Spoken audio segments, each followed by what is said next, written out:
प्रार्थना करते हैं और फिर उसके बाद में हम अपनी क्लास स्टार्ट करते हैं।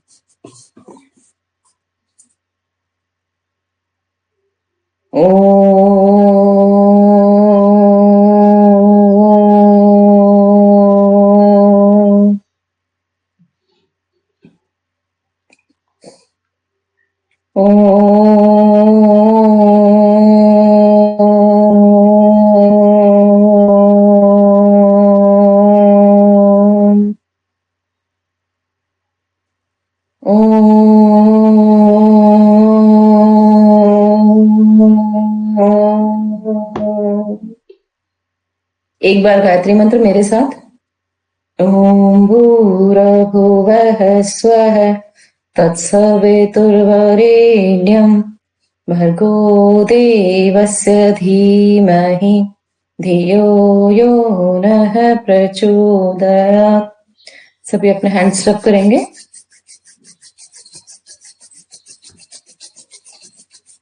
और अपनी अपनी आंखों पे लगाएंगे।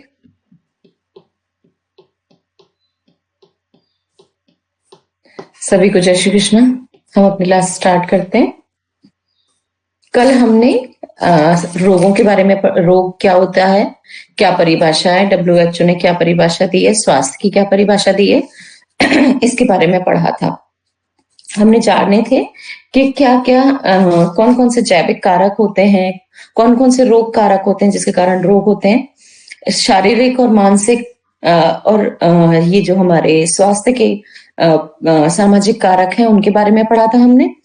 इसके बाद में हमने पढ़ा था कि रोगों के मेन कारक क्या क्या हैं, कितने प्रकार के होते हैं। रोगों का वर्गीकरण हमने पढ़ा था जो कि 2 प्रकार का होता है, जैविक और अजैविक। अब उसी के हिसाब से हम आगे कंटिन्यू कर रहे हैं कि कौन से रोग के ऊपर अब हम चाह रहे हैं, ये हम देखते हैं।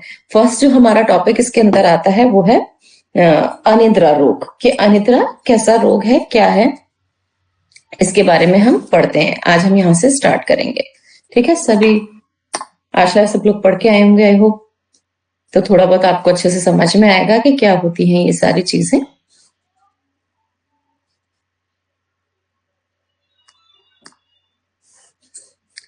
देखिए, अनिद्रा का मीन्स क्या होता है। अनिद्रा मतलब नींद नहीं आना या सोने में असमर्थ होना।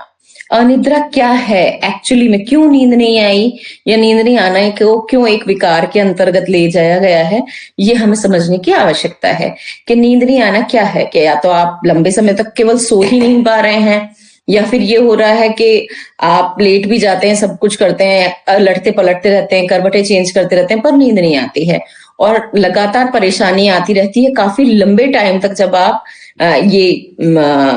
आपको नींद नहीं आ पा रही, तो उसे हम किस में लेते हैं, इंसोम्निया डिजीज के अंदर लेते हैं, जैसे कि नींद ना आने का रोग कहा जाता है। जैसे नींद नहीं आना एक रोग के अंतर्गत होता है कि अगर आप सो नहीं पा रहे हैं, इट मीन्स आपको कुछ ना कुछ रोग है, कुछ ना कुछ बीमारी है। किसी बीमारी के कारण रोग का ना होना या रोग के कारण बीमारी का होना, ये दोनों ही इंटरकनेक्टेड चीजें हैं जो एक दूसरे के साथ कनेक्ट हैं।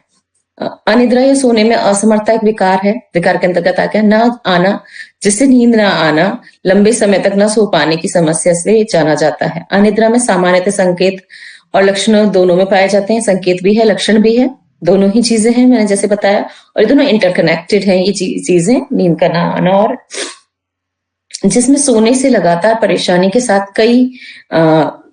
कई दिन आपको नींद नहीं आई है। चिकित्सा और मनोरोग विकार से ये जुड़े हुए हैं। चिकित्सा भी है, चिकित्सीय में भी आ गया ये, और मनोविकार जो होते हैं, हमारे जो मानसिक रोग हैं, मानसिक जो विकार है, उसके अंतर्गत भी ये आ रहा है।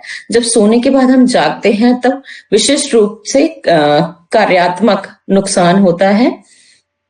इसे अनिद्रा कहा जाता है कि सोने के बाद भी आप उठे बट आप एनर्जेटिक नहीं हैं, आप अच्छे से जग नहीं पाए, जग भी गए पर उसके बाद भी आप लेटे हैं, या तो अपने बेड के अंदर ही और फील कर रहे हैं कि थोड़ी देर और हम लेट जाएं, हमारी नींद पूरी नहीं हुई है, या हम रेस्टलेस फील कर रहे हैं, या हम एनर्जेटिक नहीं है काम करने के हिसाब से।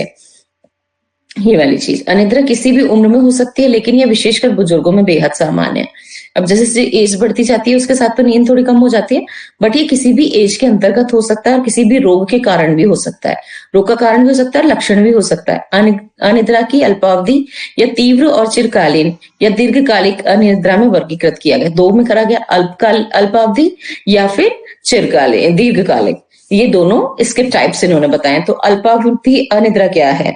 इसके अंदर यह 1 महीने तक की अवधि तक, अगर उससे कम टाइम, लगभग 1 महीने का जो टाइम है, उसके अंदर अगर आप नींद में आने में असमर्थ रहे हैं और नींद की शुरुआत या तो नींद को बनाए रखने में कठिनाई होती है या फिर स्फूर्ति के बिना या खराब गुणवत्ता के साथ होती है, अब जब तब अनिद्रा उपस्थित होती है। इस प्रकार की अनिद्रा नींद के लिए पर्याप्त अवसर और परिस्थिति के बावजूद उपस्थित होती है तथा इसके परिणाम स्वरूप दैनिक प्रणाली में समस्याएं उत्पन्न हो सकती हैं। अल्पावधि या तीव्र निद्रा को अल्पकालिक निद्रा या तनाव संबंधी अनिद्रा के नाम से भी जाना जाता है। भी किसी भी कारण से हो सकती है। कोई भी ऐसा सडन ऐसा आपके साथ इंसिडेंस हुआ है, फिजिकली मेंटली कोई भी ऐसी चीज हुई है जिसके कारण कि आपकी नींद डिस्टर्ब हो गई है, उसके कारण आप या तो सोने जाते हैं तो सो जाते हैं, फिर कुछ घंटे के बाद आपकी नींद खुल जाती है और आप फिर जगते रहते हैं, और या फिर आप सो गए पर आपको नींद की क्वालिटी अच्छी नहीं थी। एक जो गहरी नींद होती है, जो डीप स्लीप होती है, वो अगर नहीं हुई तो फिर जब आप उठ रहे हो तो स्फूर्ति नहीं है, एनर्जी नहीं है, एनर्जेटिक होके नहीं उठे आप। तो जो गुणवत्ता होनी चाहिए, उसकी नींद की जो क्वालिटी होनी चाहिए, वो क्वालिटी नहीं है। इसमें क्वालिटी क्वांटिटी दोनों के अंदर कमी आ जाती है और आप एनर्जेटिक वे में नहीं उठ पाते हैं। जब आप उस वे में नहीं उठ पाते हैं तो आपकी जो दिनचर्या है वो भी प्रभावित होती है इससे। ऐसी अनिद्रा को हम अल्पकालिक अनिद्रा के अंतर्गत जोड़ते हैं कि किसी कारण से डिस्टर्ब हुई वो, और डिस्टर्ब होने के बाद में आप वो वापस से कुछ समय आप डिस्टर्ब रहे, बट फिर जैसे जैसे स्थिति सामान्य होती गई, धीरे धीरे आपकी नींद ठीक हो गई। चाहे वो किसी बीमारी के कारण हो सकती है कि आप किसी कारण बीमार थे तो आपकी नींद की क्वालिटी पे, नींद के ऊपर असर पड़ा, या फिर वो इस कारण भी हो सकती है कि आपको कोई ऐसा मेंटली एक कोई शॉक लगा है या कोई ऐसी बात हुई है जिसके कारण आप नहीं सो पा रहे हैं। तो ये थोड़े टाइम तक रहती हैं चीजें, थोड़ा डिस्टर्बेंस करती हैं और फिर उसके बाद में वो चीजें धीरे धीरे नॉर्मलाइज होने लग जाती हैं। जैसे बीमारी चली जाएगी तो नींद भी ठीक आने लग जाएगी। जैसे वो सारी सिचुएशन थोड़ी बहुत हम उसके हैबिचुअल होते हैं या उस चीज को समझ पाते हैं, अपने आप को कंट्रोल कर पाते हैं, तो फिर वो चीजें फ्लो अप में आ जाती हैं और नींद आपकी ठीक हो जाती है। अब सेकंड के अंदर है चिरकालीन या दीर्घकालिक जो अनिद्रा है, वो 1 महीने से अधिक समय तक रहती है। उसमें क्या होता है कि ये किसी भी विकार या प्राथमिक विकार के कारण हो सकती है। किसी भी कोई भी विकार भी हो सकता है या कोई प्राथमिक रीजन भी हो सकता है जिसके कारण कि ये आपको हो रही है। तनाव वाले हार्मोन उच्च स्तर से पीड़ित लोगों या फिर साइटोकिन्स के स्तर में बदलाव के कारण चिरकालीन या दीर्घकालिक अनिद्रा उत्पन्न होती है। होने का जोखिम अधिक होता है। इसका प्रभाव के कारण आधार पर अलग अलग हो सकता है। इसमें मांसपेशियों में थकान, मति भ्रम, मानसिक थकान शामिल हो सकती है। जो लोग इस प्रकार विकार से पीड़ित हैं उन्हें मति भ्रम होता है। उन्हें वास्तविक में या तो जो वस्तु नहीं होती है उस वस्तु के भी होने का एहसास होने लगता है। चिरकालीन दीर्घकालिक अनिद्रा में दोहरी दृष्टि उत्पन्न करता है। दोहरी दृष्टि मतलब जो लंबे टाइम से, बहुत एक टाइम हो गया, एक टाइम पीरियड कि उन्हें नींद आ ही नहीं रही, कभी क्वालिटी अच्छी नहीं है, कभी क्वांटिटी अच्छी नहीं है, कभी सो गए तो बीच में उठ गए, या फिर कुछ कुछ आवर्स के गैप पे नींद आ रही है, या फिर पूरी रात निकल जाती है उनको सोते करवट बदलते और सुबह के टाइम होते में उनको फिर वो नींद आती है। तो उनकी जो पूरी साइकिल है वो डिस्टर्ब हो जाती है। इसमें बहुत सारे ऐसी चीजें हैं कि जिनके हार्मोनल इम्बैलेंस या डिसबैलेंस हो जाता है, उसमें भी ये इस तरीके की चीजें उत्पन्न होती हैं। जो तनाव वाले हार्मोन है, अगर कार्टिसोल लेवल को हम अधिकतर तनाव वाला हार्मोन बोलते हैं, वही कार्टिसोल अगर हाई है तो तनाव आपको क्रिएट होता है। किसी भी तरह की एंजाइटी, डिप्रेशन वगैरह में कार्टिसोल लेवल काफी हाई रहता है। तो अगर वो लेवल हाई है, कार्टिसोल हार्मोन अगर बढ़ रहा है, तो क्या होगा कि वो आपकी नींद को सबसे पहले डिस्टर्ब करेगा। तो इस तरीके के हार्मोन्स के ज्यादा बढ़ जाने से भी नींद खराब हो जाती है। मेलेटोनिन है, अगर ये कम हो गया तो फिर आपको नींद नहीं आएगी। ये भी एक हार्मोन है जो कि हमारी नींद के लिए जिम्मेदार है, और अगर वो उसके अंदर कमी आ जाती है, उसकी क्वालिटी और क्वांटिटी में डिफरेंस आ जाता है ड्यू टू एनी रीजन, तो भी आपको ये प्रॉब्लम आती है। अब इसमें क्या होता है कि ये मांसपेशियों में थकान ला देती है, मीन्स आपको मसल पेन रहेगा कि अगर आपको इस तरीके की नींद अनिद्रा की बीमारी है तो आपका हर समय बॉडी थकी रहेगी, मतलब आप कभी भी एनर्जेटिक फील नहीं करेंगे। उसका रीजन ये है कि हमारी बॉडी के एक बायोमेट्रिक टाइम सेट है हमारी बॉडी के अंदर। हमारी बॉडी जानती है कि सुबह के टाइम हमें जगना है, रात के टाइम हमें सोना है। आपको बताने की जरूरत नहीं, चाहे आप अंधेरे कमरे में हो, चाहे आप धूप में हो, चाहे आप नहीं हो, चाहे अपने कमरे के अंदर रात में भी लाइट जला रखी, पर आपकी बॉडी के अंदर जो बायोमेट्रिकल क्लॉक फिक्स है ना, उसको पता है कि शाम हो गई है या उसको पता है कि सुबह हो गई है। तो उसका सोने का टाइम क्या है, उसका जगने का टाइम क्या है। तो ये इसके हिसाब से जो मेलेटोनिन होता है उसका सिक्रेशन होता है, और जब उसमें गड़बड़ आ जाती है तो भी हमें नींद आने में प्रॉब्लम होती है।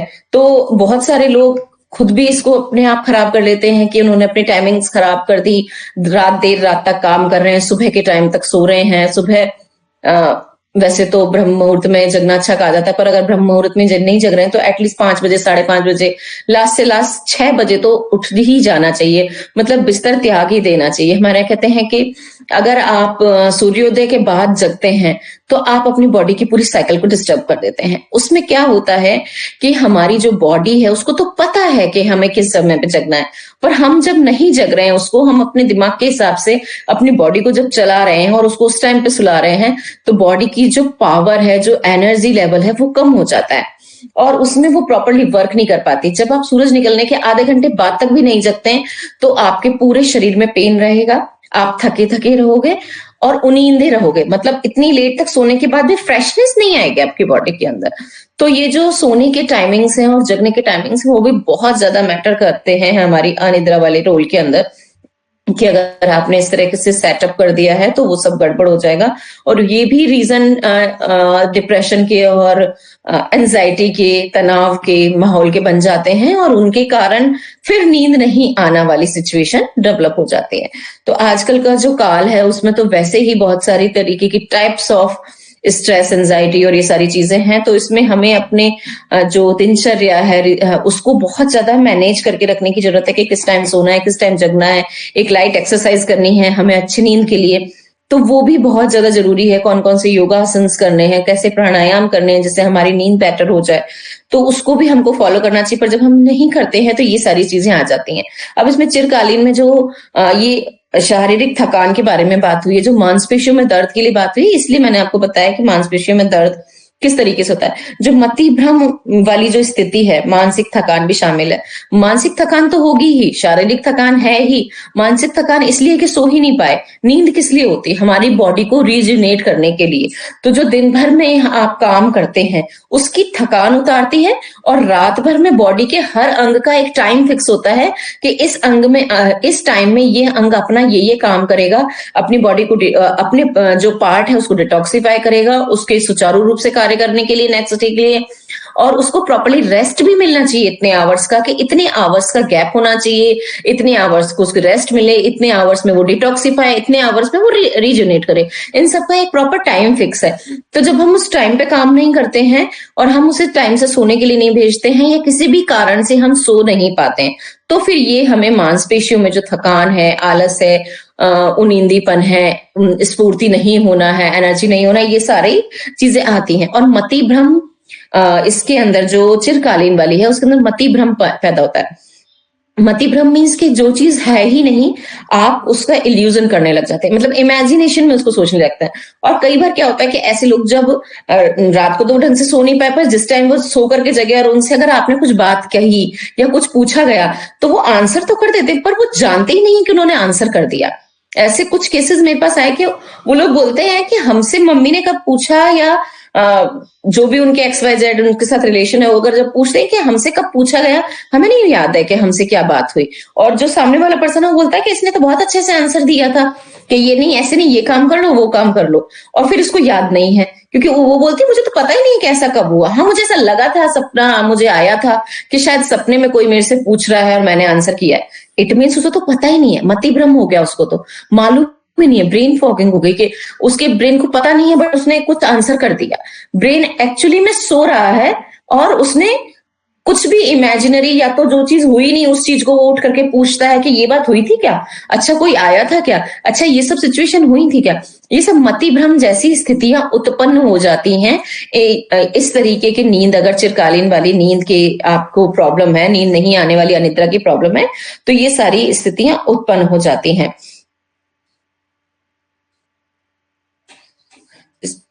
ठीक है, इसके हम आगे चलते हैं, इसके लक्षण क्या क्या है। सुबह में जल्दी उठ जाना और दोबारा सोने में असमर्थता होना। अब जैसे कि वो रात को तो सो गए टाइमली, इसके लक्षण की बात करें हम, कि जब रात को सो गए तो रात को तो उनको टाइम से नींद आ गई, कि अगर वो 11 बजे लेटे या 10 बजे लेटे तो उनको तब नींद आ गई। पर क्या सुबह जल्दी के अंदर आता है 2 बजे जग गए या 3 बजे जग गए, तो चाहे वो यूरिनेशन के लिए उठे हों या प्यास उनको लगी है उसके लिए उठे हैं, या ऐसे ही उनकी नींद खुल गई एक झटके के साथ में, पर दोबारा सोना उनके लिए बड़ा मुश्किल हो जाता है, वो चाह के भी सो नहीं पाते हैं। तो ये हो गया, सुबह जल्दी उठ जाएं और उसमें दोबारा सोने में असमर्थता हो। आधी रात के मध्य में कई बार जगना। कई लोगों को क्या होता है, जैसे कि अगर आपने डायबिटिक पेशेंट्स के बारे में सुना हो, तो उनको रात भर में कई बार यूरिन के लिए जाना पड़ता है, तो बार बार उठ के जाना और आकर के वापस सोना, तो उनकी नींद डिस्टर्ब होती है लॉट ऑफ। तो वो कहते हैं कि हम सो नहीं पाते अच्छे से, तो वो बहुत एक्सेसिव यूरिनेशन में भी वो बार बार बीच में दकते हैं और जाते हैं, टॉयलेट करके आते हैं और उनकी नींद खराब हो जाती है, ये भी होता है। और साथ में कई लोगों को ऐसा होता है कि यूरिनेशन नहीं है, पर फिर भी क्या होता है कि सोते सोते जैसे 1 घंटा 2 घंटा हो गया, एक टाइम पीरियड हुआ, उसके बाद में उनकी नींद खुल जाती है, फिर वापस 2 घंटे सो जाते हैं, फिर वापस उनकी नींद खुल जाती है थोड़ी देर के लिए, फिर तो ये पैटर्न डेवलप हो जाता है कि थोड़ी थोड़ी देर सोने के बाद फिर थोड़ी थोड़ी देर के लिए नींद खुलती है, फिर वापस सो जाते हैं। और थर्ड चीज इसके अंदर है कि रात में लंबे समय तक जगते रहना। वो सोने चले गए अपने बेड पे, सिचुएशन भी सारी सही है, मीन्स अंधेरा भी है, प्रॉपर जो हल्की डिम लाइट्स होनी चाहिए कि अंधेरा होना चाहिए वो है, कोई रोशनी भी कोई आवाजें भी नहीं है, तेज रोशनी भी नहीं है, किसी तरह का शोर नहीं है, कोई बीमारी नहीं है कि ऐसी कोई बड़ी बीमारी हो जिससे पेन हो रहा है बहुत ज्यादा, या कोई तकलीफ हो रही है, या कोई मानसिक इस तरीके से कोई ऐसा आपके साथ कोई वो भी नहीं हुआ है, पर फिर भी वो लेटे हैं, पर लेटे लेटे सो नहीं पा रहे हैं, इधर कलटते हैं उधर पलटते हैं और सो नहीं पाते। तो एक लंबा टाइम कि वो 9 बजे 10 बजे सोने चले गए और 10 11 बज गए, 12 बज गए, 1 बज गया, 2 बजने आ गया, पर उन्हें नींद ही नहीं आई, तो उस टाइम तक नहीं सो पाए और फिर सुबह बहुत लेट तक उनको सोना पड़ा। थका हुआ महसूस करना और नींद के बाद ताजी महसूस ना होना, तो ये तो नॉर्मली बात है कि जब वो सो ही नहीं पाएगा बंदा ढंग से और उसकी नींद अच्छी नहीं होगी, एक डीप स्लीप उसे नहीं मिली है, तो वो हमेशा चिड़चिड़ा ही रहेगा, उसे थकान रहेगी और ताजगी बिल्कुल भी महसूस नहीं होगी। चिड़चिड़ा होना भी इसके अंतर्गत आएगा। आगे चलते हैं हम कारण के अंदर कि कारण क्या क्या है। कई ऐसी तनावपूर्ण घटनाएं होती हैं जिसके कारण कि यदि कोई व्यक्ति तनावपूर्ण घटना के अंतर्गत आ गया है और उसके कारण वो अनिद्रा महसूस कर रहा है, तो काम, धन या स्वास्थ्य या उसकी किसी भी प्रकार की कोई चिंता है उसको, तो सोने में उस पीड़ित व्यक्ति को बहुत परेशानी होगी, वो सो नहीं पाएगा। या फिर ऐसा हो गया कि उसकी किसी प्रिय व्यक्ति की मृत्यु हो गई है, कोई आसपास बहुत ज्यादा शोर शराबा हो रहा है, जैसे आपने देखा होगा अगर आपके आसपास में कोई किसी के यहाँ पे जागरण हो रहा है, जगराता वगैरह हो रहा है, या फिर कोई शादी वगैरह है, या कोई गाने वगैरह चल रहे हैं, या कोई पार्टी ही कर रहा है, तो उस सॉर्ट ऑफ वॉइस के टाइम से, उस ध्वनि से आपकी नींद है ना खराब होती है, आप सो नहीं पाते। अब मतलब कब तक बजाएंगे ये, मतलब हमारी नींद डिस्टर्ब हो रही है, तो वो वाली सिचुएशन कि उस टाइम में जो नींद नहीं आती है आवाज के कारण, तो शोर के कारण भी नींद डिस्टर्ब हो जाती है, प्रकाश से भी तनाव का कारण है।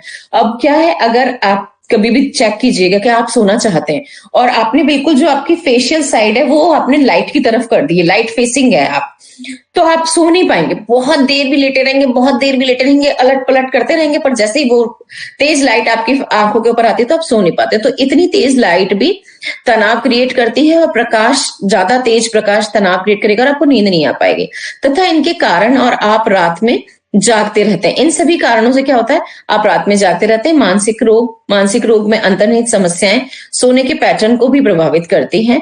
इसमें निम्नलिखित शामिल है। आगे कर दीजिए सब। अब इसमें क्या है कि आप जो मनोवैज्ञानिक जो रीजंस होते हैं उसमें जो नींद का पैटर्न है वो भी चेंज हो गया। जैसे मैंने बताया कि बहुत सारे लोग ऐसे होते हैं कि अपने आप अपनी मर्जी से ही जग रहे हैं, कोई रीजन ही नहीं है और वो जग रहे हैं। जब वो जगते रहेंगे तो उनको प्रॉब्लम क्रिएट हो जाएगी, फिर एक पैटर्न डेवलप हो जाएगा। और मनोरोगी क्या होते हैं कि कोई बात ही नहीं है, कुछ भी नहीं है, पर वो उनके माइंड में कुछ कंटिन्यूस कंटिन्यूस 24/7 चल रहा है और वो सोच रहे हैं, थॉट्स आ रहे हैं और वो रिलैक्स नहीं होता जब तक माइंड, तब तक वो सो नहीं पाते। तो एक पैटर्न इस तरीके का डेवलप हो जाता है कि वो लोग सो ही नहीं पा रहे हैं। मनोदिशा संबंधित विकार जैसे कि अवसाद या द्विध्वरीय विकार, चिंता संबंधी विकार जैसे कि व्यक्ति चिंता या पैनिक अटैक, पैनिक विकार या अभिघातज के बाद तनाव, पोस्ट ट्रॉमेटिक जो तनाव होता है वो, और मानसिक विकार जैसे कि स्किज़ोफ्रेनिया आदि स्थितियां अनिद्रा ने निम्न अंतर्निहित स्थितियां होने के कारण हो सकती हैं। तो ये भी ऐसी बहुत सारी जो मनोविकार के अंदर तो नींद आती ही नहीं है, अधिकतर जो चीजें होती हैं नींद आती ही नहीं है, या तो फिर जो उनका नींद का पैटर्न होगा बिल्कुल टोटली डिस्टर्ब हो जाएगा कि वो रात भर जग लिए और फिर वो दिन भर सो रहे हैं, या तो वो ऐसे सोएंगे कि एक झटके से उठ जाएंगे, या फिर वो ऐसे सोएंगे कि आप उनको जगह जगह के थक जाइए, वो उठ नहीं पाएंगे। तो ये वाली जो स्थितियां हैं ये भी होती हैं। अब जितने भी ये अवसाद का प्रकार है, डिप्रेशन वगैरह के अंदर है, और ये आपका स्ट्रेस एंजाइटी वगैरह है, इसमें भी पैनिक अटैक्स वगैरह में, कोई भी पोस्ट ट्रॉमेटिक डिसऑर्डर है कि कोई भी ट्रॉमा हुआ उसके बाद में वो इस तरीके से उसको मानसिक आघात लगा कि वो उस स्थिति से नहीं निकल पा रहा, और जब वो इस स्थिति से नहीं निकल पा रहा तो वो सो नहीं पा रहा। तो उसमें भी इस तरीके की जो स्थितियां होती हैं उसमें भी अनिद्रा, जो चिरकालीन अनिद्रा है उसका प्रभाव देखा जाता है। हृदय के रोग, हृदय जो है हृदय के रोग भी उसके अंदर बहुत सारे ऐसे होते हैं कि आप हार्ट से रिलेटेड डिजीज के अंदर घबराहट हो रही है, बेचैनी हो रही है, पसीना आ रहा है और फिर नींद ही नहीं आ पाती है। श्वसन के रोग जैसे कि दीर्घकालीन अवरोध, फुस्फुसीय रोग या अस्थमा वगैरह हो गए। तंत्रिका संबंधी रोग, ये श्वसन के जो रोग हैं, जैसे इसमें देखेंगे आपके खांसी हो गई तो खांस रहा है बंदा, नींद नहीं आ सकती उस कंडीशन के अंदर कि अगर आप खांसी करते रहेंगे तो एक डिस्कम्फर्ट क्रिएट हो जाता है बॉडी के अंदर और नींद नहीं आ पा रही है। सांस लेने में अगर तकलीफ है, ब्रोंकाइटिस है, अस्थमा है, तो अगर उनके अटैक्स वगैरह पड़ गए हैं तो आप सो ही नहीं सकते हैं किसी भी तरीके से, क्योंकि सांस ही नहीं ले पा रहे हैं। जब आप सांस ही नहीं ले पा रहे तो आप बैठ के सांस नहीं ले पा रहे तो आप लेट के तो कैसे भी सांस नहीं ले पाते हैं, फिर आपको नींद नहीं आती है। इस सब तरीके की चीजों के अंदर भी नींद डिस्टर्ब हो जाती है। तंत्रिका तंत्र संबंधित जैसे रोग वगैरह, अल्जाइमर और पार्किंसन वगैरह, इनमें भी नींद नहीं आती है। हार्मोनल समस्याएं हैं उनमें भी नींद नहीं आती है। जैसे कि अति सक्रिय थायराइड अगर होता है, अगर आपने देखा हो तो जो हाइपोथायराइडिज्म वो वाला पर्सन उसको नींद ज्यादा आती है, पर हाइपर जो थायराइडिज्म है, अति सक्रियता जिसके अंदर होती है, उस बंदे को नींद नहीं आती क्योंकि उसकी बॉडी हाइपर एक्टिव रहती है, और जिसकी हाइपर एक्टिव रहती है ना उसको नींद बड़ी मुश्किल से आती है। तो ये वाली सिचुएशन भी एक ऐसी सिचुएशन है जिसके कारण भी नींद नहीं आती है। जोड़ों की समस्याएं हो, मांसपेशियों की समस्याएं हो, किसी भी तरीके का पेन हो, गठिया हो, तो नींद संबंधी विकार वहां उत्पन्न होता है। रेस्टलेस लेग सिंड्रोम हो, जो पैरों में दर्द, अधिकतर रेस्टलेस सिंड्रोम उसमें देखा ही जाता है। आपने अगर देखा हो तो डायबिटीज में बहुत बढ़ जाता है ये, और भी बहुत सारे रीजन से होता है। नार्कोलेप्सी है, स्लीप एपनिया है, बहुत ज्यादा कैफीन वगैरह अगर आप ले रहे हैं, चाय कॉफी वगैरह आप लेते हैं और सोने से पहले अगर आपने ले लिया तो आपकी स्लीप साइकिल और स्लीप क्वालिटी दोनों ही खत्म हो जाती है धीरे धीरे। एक ऐसा टाइम होता है कि आप फिर उसके आदी भी हो जाते हैं, मतलब उसकी जो एक नशे की जो उसकी आदत होती है कि नहीं वो चाहिए ही चाहिए वाली अर्जेंसी वो हो जाती है, और सेकेंडली वो आपकी नींद को बहुत हद तक डिस्ट्रॉय कर देती है और आगे धीरे धीरे आपके नींद के पैटर्न्स को चेंज कर सकता है, प्रभावित कर सकता है। बहुत सारी दवाइयां ऐसी होती हैं जिनसे कि अनिद्रा उत्पन्न होती है। इसमें निम्नलिखित शामिल है, जैसे कि अगर आप कोई एंटी डिप्रेसेंट ले रहे हैं तो भी आपको इस तरीके की प्रॉब्लम आ जाएगी। आप कोई हार्ट से रिलेटेड मेडिसिन ले रहे हैं, उच्च रक्तचाप वगैरह की मेडिसिन ले रहे हैं, तो उनमें भी क्या होता है कि आपकी जो नींद है वो डिस्टर्ब हो गई। आगे करते थे सर।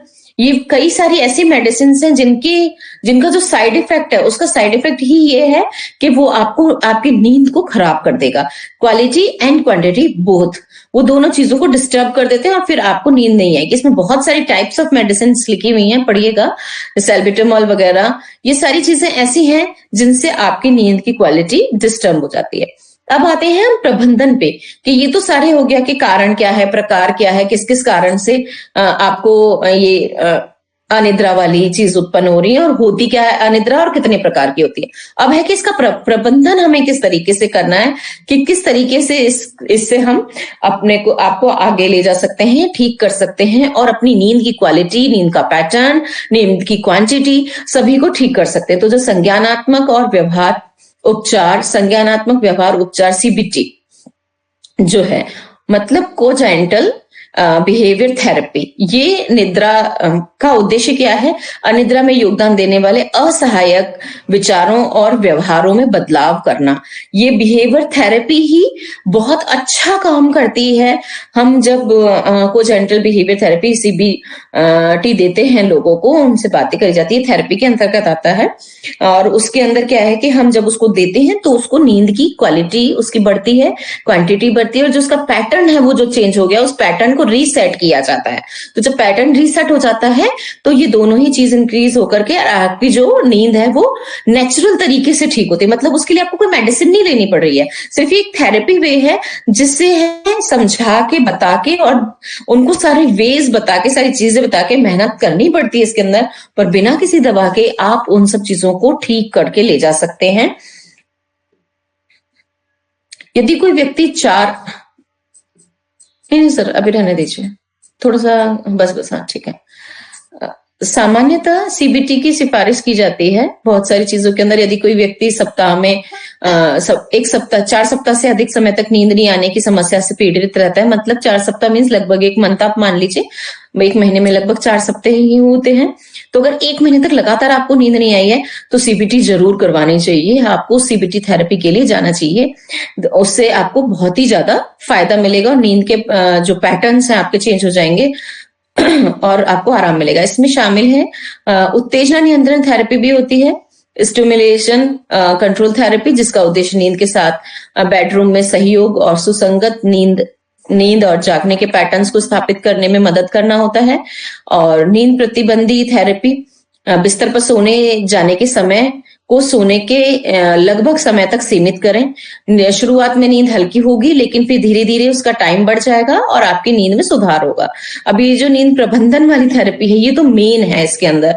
इसको कोई भी अपने घर पे आजमा सकता है कि अगर आपको नहीं आ रही है नींद, तो आप क्या कीजिए कि एक टाइम फिक्स कर दीजिए कि इस टाइम पे जो आपका रूम का एनवायरनमेंट है उसको सोने जैसा बनाइए, मतलब डिम लाइट्स कर दीजिए, अपने आसपास गैजेट्स मत रखिए, टीवी उसके सोने जाने से 1 घंटे पहले टीवी वगैरह गैजेट्स बंद कर दीजिए, ताकि आपके माइंड के न्यूरॉन्स को थोड़ा रिलैक्स मिले और जो हमारी नर्व्स न्यूरॉन्स है ये काम हो जाए। जब माइंड शांत हो जाता है तो हम धीरे धीरे अपने आप नींद के उसमें चले जाते हैं। वहां पे कोई रोशनी ना हो, कोई शोर शराबा ना हो, और अच्छा सुव्यवस्थित अगर आपका रूम होगा, आपका बिस्तर साफ सुथरा होगा और वेल मैनेज्ड होगा, तो आपको मन करेगा उस पर सोने का। ये सब चीजें क्या होती हैं कि नींद की जो क्वालिटी है उसमें सुधार करती हैं। शुरुआत में तो क्या होगा कि फर्स्ट डे आपको नींद नहीं आएगी, पर धीरे धीरे जब आप हर दिन उस टाइम पे सोने के लिए लेट जाएंगे तो आपके माइंड को एक मैसेज जाएगा कि इस टाइम हमें सोना है।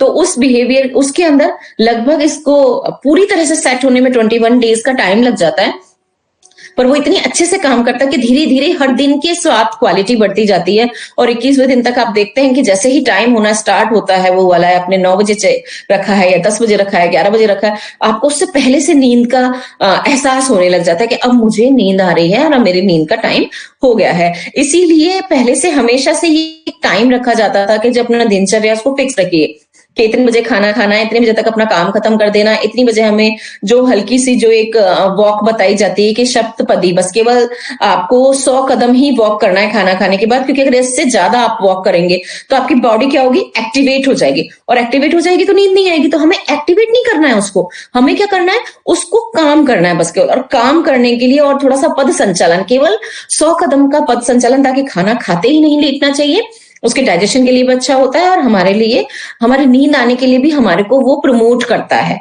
हमारे हार्मोन्स वगैरह को रिलैक्स डाउन करता है। तो उसके लिए बस सप्तपदी बताई गई है कि आप 100 कदम चलो और फिर आराम से जाके बिस्तर में लेट जाएं। और जो इससे ऊपर वाली है कि उत्तेजना नियंत्रण थेरेपी। उत्तेजना नियंत्रण थेरेपी क्या है कि आप अपने उत्तेजनाओं पे कंट्रोल करें, मींस अपने इमोशंस को कंट्रोल करना सीखें। जब आप सोने जा रहे हैं तो आप अपने बिस्तर पे बैठ जाइए। जो हम आप आपने अगर सुना हो तो जब हम काउंसलर वगैरह के पास भी आप अगर जाएंगे और कहेंगे कि मुझे इस तरीके से, तो वो सबसे पहले कि आप अपने इमोशंस पे कंट्रोल कीजिए, आप अच्छी अच्छी चीजें। जो ये उत्तेजना नियंत्रण थेरेपी क्या है कि आप अपने बिस्तर पे बैठिए आराम से काम होकर के और फिर धीरे धीरे अच्छे विचारों को मन में लाइए। ऐसे विचार नहीं कि जिससे आपको गुस्सा है। आजकल क्या करते हैं लोग, टीवी बंद कर देते हैं तो अपने फोन्स ले लेते हैं, उसमें वेब सीरीज देख रहे हैं, उसमें कुछ भी उत्तेजनावर्धक चीजें देख रहे हैं, उससे तो नींद नहीं आएगी, उससे तो माइंड सुपर एक्टिव हो जाएगा और उसी दिशा में काम करने लग जाएगा। हमें इसलिए इन गैजेट्स को छोड़ देना चाहिए और काम म्यूजिक सुनने के लिए क्यों कहा जाता है कि ऐसा शांति वाला म्यूजिक सुनिए जिससे कि आपको नींद आए, जो आपकी मानसिक शांति दे, आपकी उत्तेजनाओं को खत्म करे, आपके इमोशंस को कंट्रोल करे। और अगर वो आपको नहीं आ पा रही है तो हम लोग है ना, जो हमारी दादी नानी होती थी वो बहुत बड़ी वैद होती थी पहले। क्या वो बताती थी कि नींद नहीं आ रही है, अच्छा चलो एक माला जाप करो जिसमें तुम राम 1 राम 2 राम 3 बोलो, तुम्हें काउंटिंग भी करनी है और बोलता भी जाना है। तो उसमें वो भगवान का नाम भी हमसे लिवाती थी। तो भगवान के नाम का लेने का मतलब होता है कि हमने एक अच्छे, जो हम जैसे उस नाम को लेते हैं तो हमारे माइंड के अंदर एक कैरेक्टर की फिगर ड्रॉ हो जाती है कि राम ऐसे हैं। और वो वाले उनका जो शांत चित्त व्यवहार, उनकी जो सारी चीजें हैं, मर्यादा पुरुषोत्तम होना और ये सारी चीजें जैसे कि कोई बच्चों को हमेशा से बताई जाती है तो हमारे माइंड में होती है। हम तुरंत तो एक वो इमेज क्रिएट करते हैं और उसके साथ एक काउंटिंग भी चलती जाती है 1 2 3 4 5 6। तो वो धीरे धीरे क्या करती, काम कर देती है हमको और हमारी जो उत्तेजनाएं होती हैं उन पे कंट्रोल हो जाता है, नियंत्रण होता है। तो हमें नींद कब आ गई हमें पता ही नहीं चलता था। तो ये एक बहुत बेहतरीन थेरेपी है। और सबसे बड़ी बात, हमिंग जो होती है, आप मुंह बंद कीजिए, गहरी लंबी सांस लीजिए और आपने हमिंग करना स्टार्ट किया, एट द टाइम वो आपको ऊर्जा देगी। एक ही साथ आपके आपके माइंड को काम कर रही है, साथ में आपको ऊर्जा दे रही है, आपका दिमाग एकदम शांत हो जाएगा और बेटर वे में नींद आपको आएगी। तो ये जो है इस तरीके की चैंटिंग्स बहुत अच्छा काम करती हैं। और उससे भी ज्यादा सिंपल वे बताया जाता है कि आप बैठ जाइए अच्छे से, थोड़ी देर पालथी मार के, आसन लगा के, और अपने मन में अच्छी जो आपकी यादें हैं उनके बारे में सोचिए। तो जैसे ही अच्छी आदतों के बारे में हम सोचने लग जाते हैं तो हमारे हैप्पी हार्मोन्स, जो चारों हैप्पी हार्मोन है, सेरोटोनिन वगैरह, डोपामाइन, ये सारे के सारे रिलीज होना स्टार्ट हो जाते हैं। और जैसे रिलीज होते हैं तो हमारा जो मन, हमारा तन है वो सुखी हो जाता है और शांत हो जाता है। तो जो सुखी होने का एहसास होता है तो क्या होता है, वो उत्तेजना पे कंट्रोल कर दिया उसने, आपके नर्व न्यूरॉन्स का काम कर दिया, आपकी बॉडी को काम कर दिया।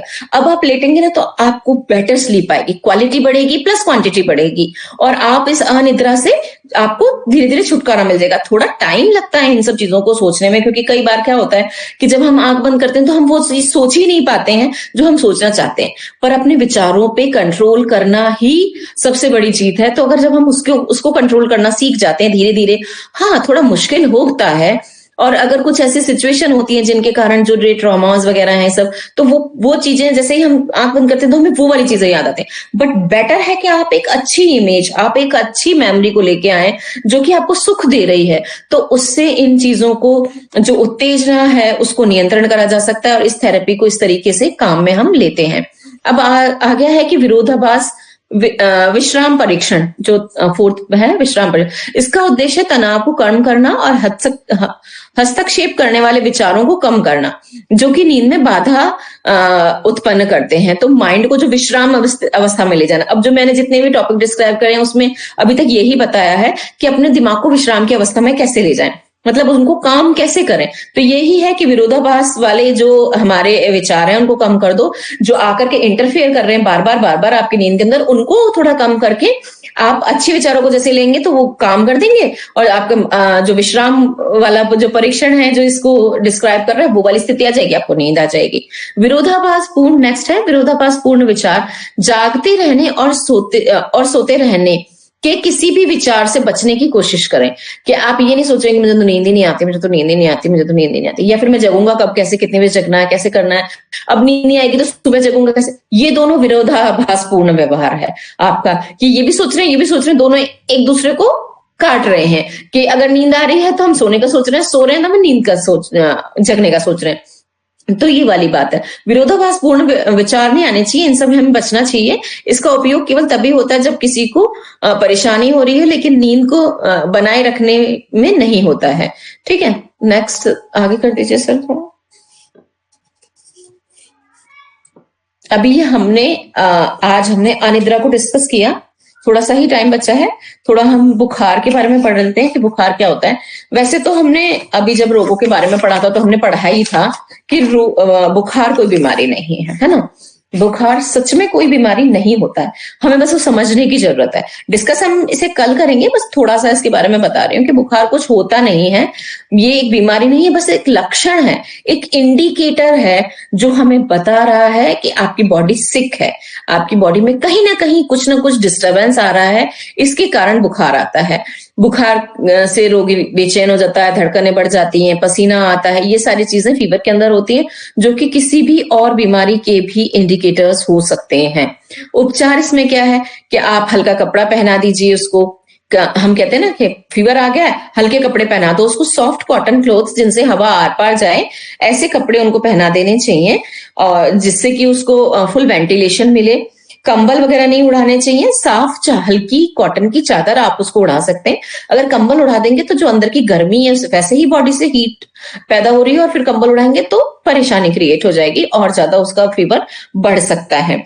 बदन को ठंडे पानी से पोंछ सकते हैं हम, जो स्पंजिंग बोलते हैं जिस थेरेपी को, ये भी पानी की थेरेपी ही तो है, ये वाटर थेरेपी के अंतर्गत आता है। अब आप पानी लिया आपने, नॉर्मल टेम्परेचर है, ठंडे पानी से मतलब यहाँ फ्रिज का या बर्फ का पानी नहीं है, नॉर्मल पानी ठंडा पानी के अंदर आता है।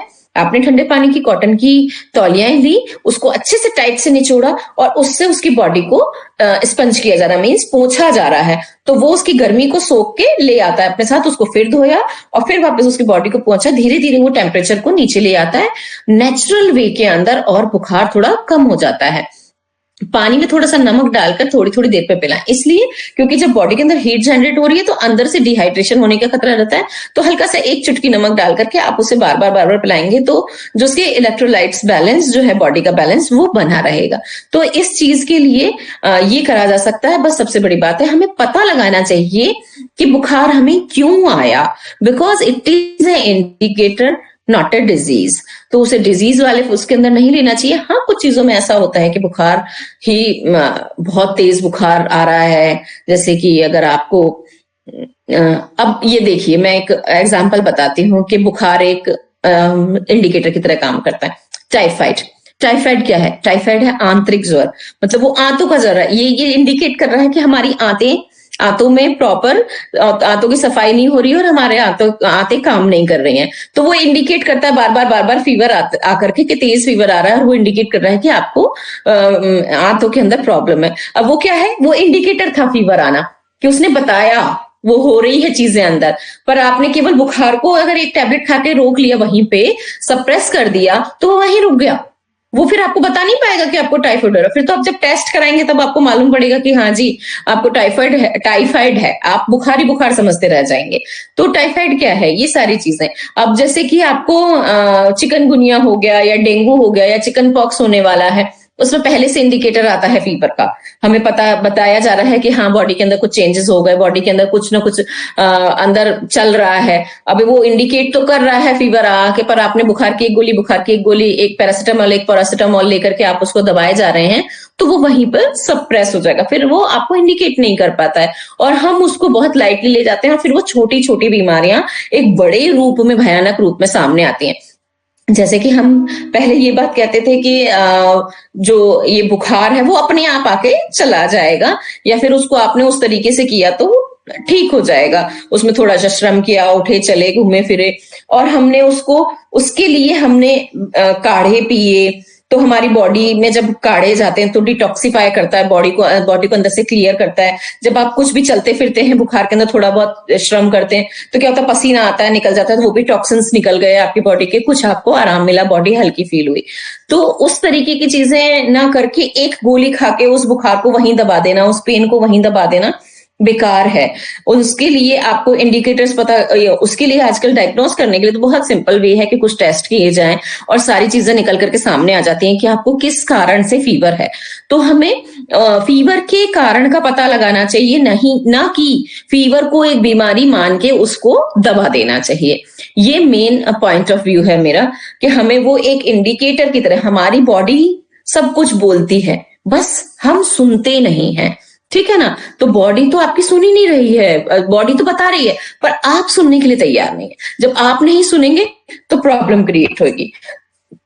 तो आपकी बोलती हुई बॉडी को सुनिए कि वो आपको क्या बता रही है, कि आपकी बॉडी के अंदर किस चीज की डेफिशिएंसी आ रही है। जब कोई डेफिशिएंसीज आने लग जाते हैं तो अपने आप बॉडी आपको इंडिकेट कर रही है कि इस चीज की डेफिशिएंसी हो गई, ये काम नहीं किया जा रहा है, इस चीज की डेफिशिएंसी हो गई, ये चीज नहीं हो रही है, आपको ये वाली चीज हो गई इसलिए आपके पेन हो रहा है, या आपका पेट नहीं साफ हुआ तो आपको गैस वगैरह बन रही है। सारी चीजें आप बोलती हैं, बस हम उन चीजों को सुनना नहीं चाहते। तो बेटर है कि हम उन सारी चीजों को सुन के एज ए इंडिकेटर की तरह लेके चलें और अपनी बॉडी को ठीक करें।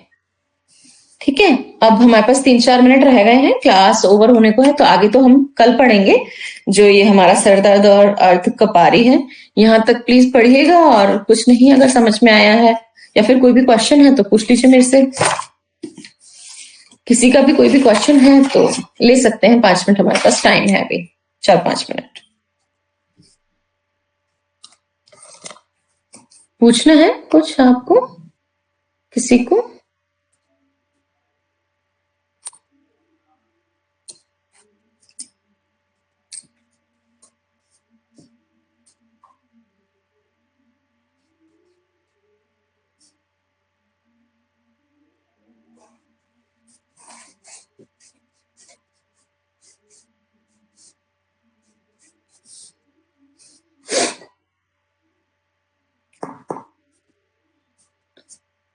चलिए, कोई क्वेश्चन नहीं है, है क्या कोई क्वेश्चन किसी का? नहीं है तो चलिए फिर हम शांति पाठ करते हैं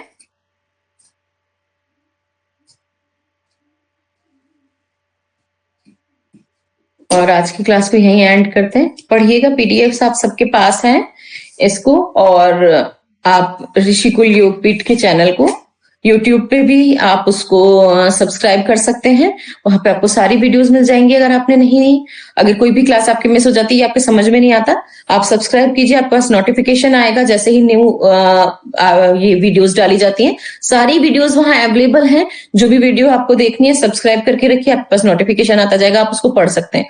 और अगर कुछ चीज ऐसी रह जाती है कि हाँ, तब तो अभी तो लग रहा है कि हाँ ठीक है सारी चीजें क्लियर है, पर अगर कोई चीज क्लियर नहीं होती तो आप उसको खोल करके दोबारा देख भी सकते हैं, इससे आपका काफी फायदा होगा। ठीक है, तो चैनल को प्लीज सब्सक्राइब कीजिए और नोटिफिकेशन बेल ऑन कर दीजिएगा। ठीक है, चलिए हम हम शांति पाठ करते हैं और इसके बाद में हम नेक्स्ट, अब हमारी क्लास होगी मंडे को मिलते हैं। चलिए, सभी कमर गर्दन सीधी करके बैठ जाइए और अपने हाथ जोड़ करके सभी आंखें बंद करेंगे। ओम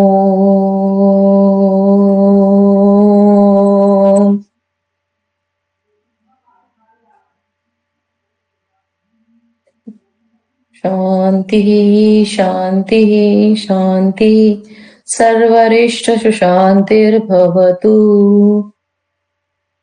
सभी को प्रणाम, मिलते हैं मंडे को वापस से। ठीक है, चलिए।